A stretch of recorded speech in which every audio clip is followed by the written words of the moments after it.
Chapter 5. Sorry, my parents told me to stay away from strangers, I simply said and almost smiled when he looked shocked for a moment. Obviously, he wasn't used to rejection. I mentally smiled at myself. But, how are you going to make new friends if you don't talk to people you don't know? He smirked again. I seriously wanted to slap this guy already. Did my forehead dread? I'm easy? I don't think so. I'm Jard. Jard Hunter. And you look familiar, he said. Oh man, here comes the pickup lines. Whoopee. Yeah, I look like the girl you've been waiting for, or perhaps your next girlfriend. I heard that many times before. He looked shocked again before smirking at me once more. Baby, you could fall off a building, or fall out of a tree, but the best way to fall is to fall in love with me. I interrupted him and looked up to see him shocked. I laughed and scrunched up my nose. Just give it up, Romeo. You're lame and boring. Romeo's a wuss and I am not boring, he faked hurt. Well, he's manlier than you'll ever be. He scoffed. Chick, you're good. He admitted and held out his hand so I could pound his rock. You know what? You're my new best friend. It's about time I found a badass chick. All the girls he roared too easy. He put his arm around my shoulder in a friendly way and we started walking down the hall. I'm going to show you off to my friends. But seriously, what's your name? Gosh, Jard. You're so bipolar. I mean, first you're hitting on me and the next, you're suddenly excited that I rejected you. I laughed. I'm Daniela. Daniela Saunders, I said it huskily, resembling the way he introduced himself earlier, and he chuckled. Do you have a band-aid? He whispered in my ear. Why? I asked, pausing dramatically. Let me guess, you scraped your knee falling for me. We both laughed out loud and I shoved him playfully. Holy crap, you're good. Finally reached his group of friends. I stood there stunned.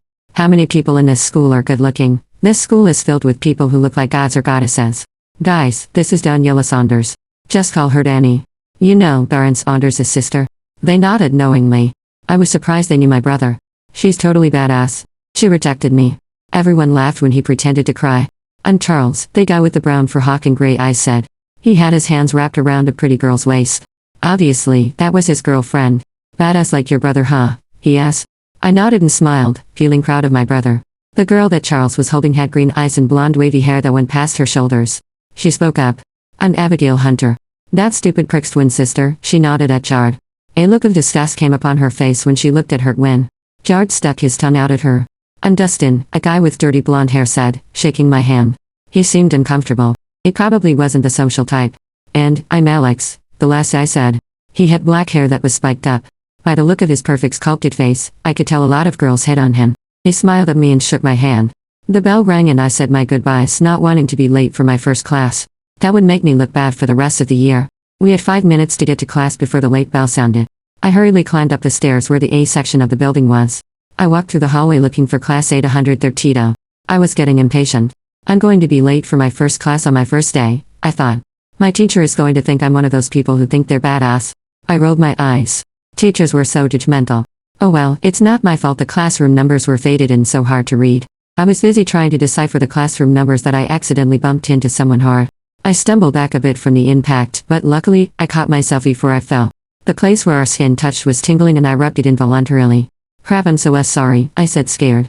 What if this person killed me? This school scared the shit out of me already with all the good-looking people and how strange the atmosphere seemed to be. I looked up at a tall guy who looked about my age and had a nice build. He had jet black hair and blue eyes. He was really hot and good-looking. Again, I would have been swooning over him if he didn't have that scowl on his face. Our eyes locked and the whole world seemed to stop for a moment. It felt like we were the only two in the hallway. My heart skipped multiple beats and my breath hitched. I saw something in those blue eyes. It was as if I was looking at the scene all by myself. It was a huge gray wolf and he looked like a puppy that was given a treat. It was as if he found something he has been searching for his whole life. For some reason it made my heart swell up.